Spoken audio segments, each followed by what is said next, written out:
எல்லோரும் இன்புற்றிருப்பதை தவிர வேறொன்றும் அறியேன் பராபரமே. இன்னைக்கு எல்லார் வாழ்க்கையிலுமே 3 விஷயங்கள் அவசியம் தேவைப்படுகிறது. ஒன்று, பொருளாதாரம். இன்னைக்கு பணப்பிரச்சனை இல்லாத வீடே கிடையாது.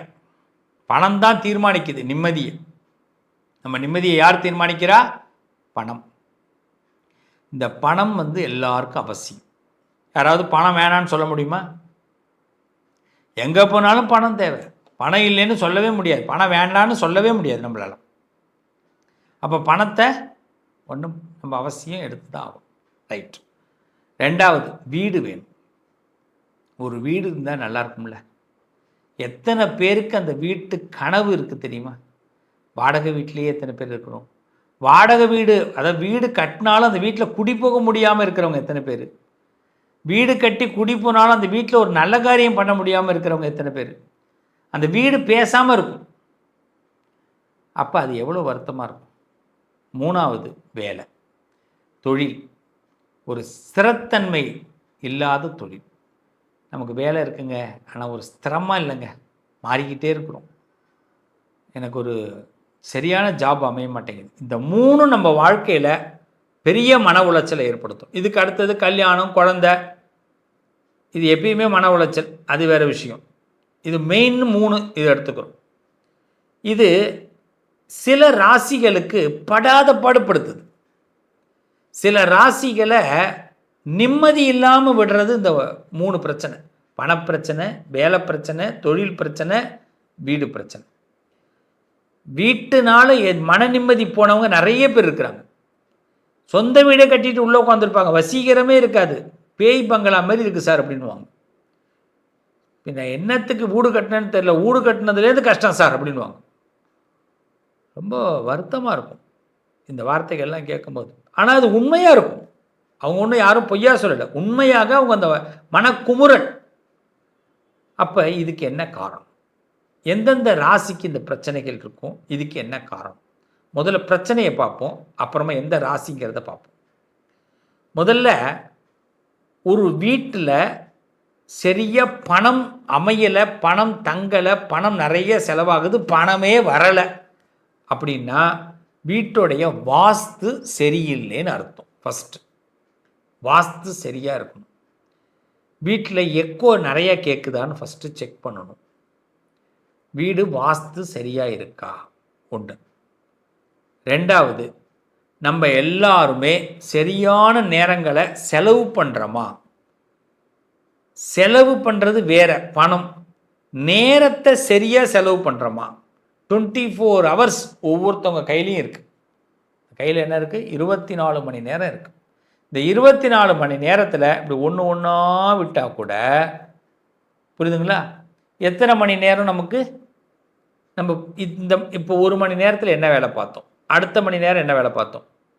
அப்போ நம்ம சைக்காலஜி படி நம்ம செய்ய வேண்டியது, நம்ம எவ்வளோ ஒர்க் பண்ணுறோம், அது தேவையான ஒர்க்கா தேவையில்லாத ஒர்க்கா, இதையெல்லாம் தீர்மானம் பண்ணணும் முதல்ல. சும்மா எல்லாம் வாஸ்துன்னு சொல்லிவிட்டு அப்படியே நம்ம நவுந்துடக்கூடாது. சில பேர் சொல்லுவாங்க, சம்பாதிக்கலையா, வாஸ்து சரியில்லை, பணம் தங்கலை, வாஸ்து சரியில்லை, நமக்கு வீடு அமையலை, இப்படிலாம் சொல்லக்கூடாது. வாஸ்து சரியில்லைன்னு சொல்கிறோம், வாஸ்து சரி பண்ணுறது தானே நம்ம வேலை. அதுதானே நம்ம வேலை. ஒன்று சரியில்லைன்னா அது சரி பண்ணணும். அப்போ சரியில்லை சரியில்லைன்னு சொல்லிக்கிட்டே இருந்தோம்னா எப்போ சரி பண்ணுறது? அப்போ முதல்ல நம்ம வீட்டில் பணம் தங்கணும்னா வாஸ்து சரியாக இருக்கணும். வாஸ்து சரியாக இருக்கணும் அப்படின்னா அதுக்கு நாம் சரியாக இருக்கணும். பக்கா பிளான். வீடு கட்டும்போது பக்காவாக பிளான் போடுங்க. பெரிய அளவில் யோசிக்க வேண்டாம். கன்னி மூலையில் என்ன இருக்கணும், ஈசான மூலையில் என்ன இருக்கணும், வாயு மூலையில் என்ன இருக்கணும், குபேர மூலையில் என்ன இருக்கணும், அக்னி மூலையில் என்ன இருக்கணும், முடிஞ்சு போச்சு. இவ்வளோதான். வாயு மூலையில் உள்ளதை கொண்டு போய் குபேர மூலையிலையும், குபேர மூலையில் இருக்கிறத கொண்டு போய் அக்னி மூலையிலையும், அக்னி மூலையில் உள்ளதை கொண்டு போய் ஈசான மூலையிலையும் போட்டால் எப்படி இருக்கும்? பல பேர் இப்படி தான் வீடு கட்டுறோம். அதனாலேயே பருத்த சிரமத்துக்குள்ளே வரும். புரியுதுங்களா? ஒரு வீடு குடி போகிறோம், ஒரு வாடகை வீட்டுக்கு போனால் கூட வாஸ்து நம்ம பார்த்துக்கணும். ஓரளவுக்கு அந்த வாஸ்தை நம்ம கடைபிடிக்கணும். அந்த காலத்தில் சாஸ்திரங்கள் சொல்லிக் கொடுத்தவங்கெல்லாம் உண்மையாக வளர்ச்சிக்காக சொல்லி கொடுத்துருக்குறாங்க. இன்றைக்கே நீங்கள் பாருங்கள், கோவில்கள்லாம் மடப்பள்ளின்னு பாருங்கள், எங்கே இருக்குன்னு பாருங்கள். எல்லா கோவில்களையும் மடப்பள்ளி எங்கே இருக்குது? கிழக்கு பக்கம் வலது பக்கம், அதாவது தென் கிழக்கில் தான் மடப்பள்ளி இருக்கும்.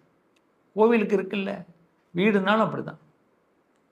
சில இப்போ வடக்கு வாசல், கிழக்கு வாசலுக்கு வடக்கு வாசல் பெஸ்ட்டு, கிழக்கு வாசலுக்கு சில பேர் யோசிப்பாங்க, எப்படி சார் நான் முன்னாடி எடுத்தோன்னே எப்படி சார் கிச்சன் வைக்கணும்? இன்றைக்கி நிறையா கான்ட்ராக்டில் அழகாக ஸ்கெட்செல்லாம் போட்டு தராங்களே, அப்படி தான் செய்யணும். நான் கிச்சனை கொண்டு போய் கடைசியில் வைக்கிறேன், செய்யக்கூடாது. அப்போ வாஸ்து ஃபஸ்ட்டு பார்த்துக்கணும். அதுக்கு அடுத்தது இந்த வீடு யோகம் சரியாக அமையணும் அப்படின்னா நல்ல நாளில் மழை போடணும். நல்ல நாளில் மழை போடுறதே இருக்கட்டும் சுவாமி, பேசுகிறதே நல்ல நாளில் பேச ஆரம்பிக்கணும். வீட்டில் சாதாரணமாக ஒரு பேச்சு, வீடு கட்ட முடியும், வீடெல்லாம் நான் எங்கே கட்டுவேன், பணமெல்லாம் எங்கே தங்கும், இது வேண்டாம், நான் வீடு கட்டுவேன். ஒரு மனுஷன் ரொம்ப நம்பிக்கை வச்சா அவனால் அதை நடத்த முடியும். முடியாதது இந்த உலகத்தில் எதுவுமே கிடையாதுங்க. பணமாக பார்த்தீங்கன்னா பெரிய விஷயந்தான். குறைஞ்சது ஒரு 15 லட்சம் வேணுங்கன்னா 15 லட்சமாக போயிடும், பாதி ஹார்ட் அட்டாக் தான். அப்படிலாம் யோசிக்காதீங்க. 500 ரூபாயில் வீடு ஆரம்பிக்கலாம். ஆமாம், நமக்கு ஒரு இடம் வேணும், இடம் வாங்குறதுக்கு எவ்வளோ வேணும்? 500 ரூபா இருக்கா, அந்த 500 ரூபாயை சேர்க்க ஆரம்பிப்போம். முதல்ல சேமிப்பு தான், நம்ப ஆரம்பிக்கணும். என்னால் வீடு 1 வருஷம் முதல்ல பிளான், அப்புறம் 3 வருஷத்துக்குள்ளே அந்த வீடை முடிக்கலாம். இடமே இல்லாதவங்க, நம்ம நம்பிக்கை இருந்தால் இடம் வாங்கலாம், நம்பிக்கை இருந்தால் கண்டிப்பாக, ஏன்னா அதுக்கான உழைப்பை ஆரம்பிச்சிருவோம். நம்ம யாரையும் ஏமாற்ற போகிறதில்ல, யார்ட்டையும் பொய் சொல்ல போகிறதில்ல, கொள்ளடிக்க போகிறதில்ல. நம்ம என்ன பண்ண போகிறோம்? உழைக்க போகிறோம். நமக்கு ஒரு சேலஞ்ச் பண்ணுறோம். நமக்கு நாமளே சேலஞ்சு. நம்மளை ஏங்க இன்னொருத்தம் சேலஞ்ச் பண்ணுறது? எனக்கு இடம் வாங்கி ஆகணும், இந்த இடத்துல நான் வீடு கட்டி ஆகணும். சேலஞ்ச் பண்ணி பாருங்கள், உங்களால் முடியும். இந்த சேலஞ்ச் பண்ணுற டைமிங், இந்த வீடு கட்டணும்னு யோசிக்கிற நேரமும் நல்ல நேரமாக இருக்கணும். அவ்வளவுதான். நீங்கள் நல்ல ஆட்கள்கிட்ட அதை சொல்லணும். ஒருத்தவன்ட்ட சொன்னோன்னே, தம்பியை ஒன்னாலெல்லாம் வீடே கட்ட முடியாதுன்னு அவங்ககிட்ட போய் சொல்லக்கூடாது. நீங்கள் நம்பவே மாட்டீங்க. ஜோதிட ரீதியாக நான் முதல் செய்தி சொல்கிறேன். உங்கள் மனசில் ஒரு எண்ணம் வந்துருச்சுன்னா அதுவே நல்லதுக்கான எண்ணம். உங்களால் முடியாதது எதுவுமே கிடையாது. அதுக்கடுத்த பிஸ்னஸ். இந்த பிஸ்னஸ் சக்ஸஸ் ஆகணும் அப்படின்னா 2 விஷயம் இருக்குது. பிஸ்னஸில் 2 வகை. ஒரு சொந்த தொழில் பண்ணுறவங்களுக்கு நான் கொடுக்குற 2 விஷயம் ரொம்ப முக்கியம். ஒன்று, பரம்பரையாக தொழில் பண்ணியிருக்காங்கன்னா தொழில் பண்ணுறது. எங்கள் அப்பன் தாத்தன் பாட்டன் ஏதாவது சொத்தை வச்சுட்டு போனாங்கன்னா அதை விற்று காசாக்கி அதில் நம்ம தொழிலை ஆரம்பிக்கிறது. இவங்க ரொம்ப செழிப்பாக இருக்கலாம், இவங்களுக்கு பிரச்சனையே வராது. ஏன்னா ஒரு நட்டமே ஆனாலும் ப்ராப்ளம் இல்லை. ஆனாலும் அதுலேயும் ஒரு சிக்கல். ஒரு 10 லட்ச ரூபா 20 லட்ச ரூபாய்க்கு ஒரு சொத்து இருக்குது, அதை விற்றுட்டு 10 லட்ச ரூபாய்க்கு பிஸ்னஸ் ஆரம்பிக்கலான்னா முதல்ல 20 லட்ச ரூபா சொத்தை விற்றுட்டு அதை வாங்கி அதில் 10 லட்சத்தை எடுத்து பேங்க்லேயோ இல்லை பத்திரமா எடுத்து வச்சிடணும். மீதி இருக்கிற 10 லட்சத்தில் 2 லட்ச ரூபாயை குடும்பத்துக்கு கொடுக்கணும். ஒரு 2 லட்ச ரூபா நம்ம வச்சுக்கணும். மீதி இருக்கிற 6 லட்சத்தில் தான் பிஸ்னஸே பண்ணணும். நம்ம என்ன பண்ணுறோம்? ஒரு இடத்த விற்று 20 லட்சத்துலையும் பிஸ்னஸில் போட்டுருவோம். அப்புறமா நாமந்தான். ஏன்னா பிஸ்னஸ் தெரியாது, பணம் தான் தெரிஞ்சிருக்கும், அதனால பிஸ்னஸ் அவுட் ஆகிருக்கும். இன்னொரு ரகம் இருக்குது, இந்த பிஸ்னஸ்ஸே எல்லாமே தெரியுது, தெரியாமல் இருக்குது, மொத்தமும் கடன். பேங்க்கில் போயிட்டு கடன் வாங்குவாங்க. கடனை வாங்கி பெரிய விஐபிலாம் கூப்பிட்டு பிஸ்னஸ் ஆரம்பிச்சிடுவாங்க. அப்புறமா பார்த்தீங்கன்னா முதல் மாதம் டிவே 35,000 40,000 50,000 கட்டுற மாதிரி இருக்கும். அப்புறம் வாடகை கட்டணும், அப்புறம் லேபருக்கு பணம் கொடுக்கணும். அப்புறம் இவங்களுக்கு என்ன லாபம் இருக்கும்? லாபத்துக்கு சான்ஸே கிடையாது.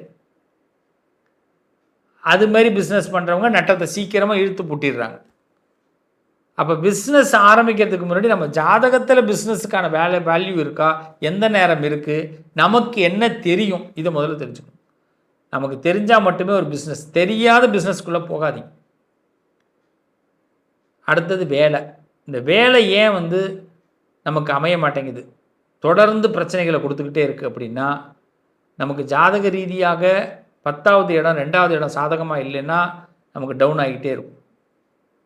அதே மாதிரி ஒரு வேலைக்கு சேரும் பொழுது அதுலேருந்து விலகக்கூடாதுங்கிற ஒரு நம்பிக்கையோட என்ன கஷ்டம் இருந்தாலும் அங்கே இருப்போம். இப்போ நம்ம ஒரு ஆள் விலகிறோம், மீதி 50 பேர் அங்கே தானே இருக்கான்.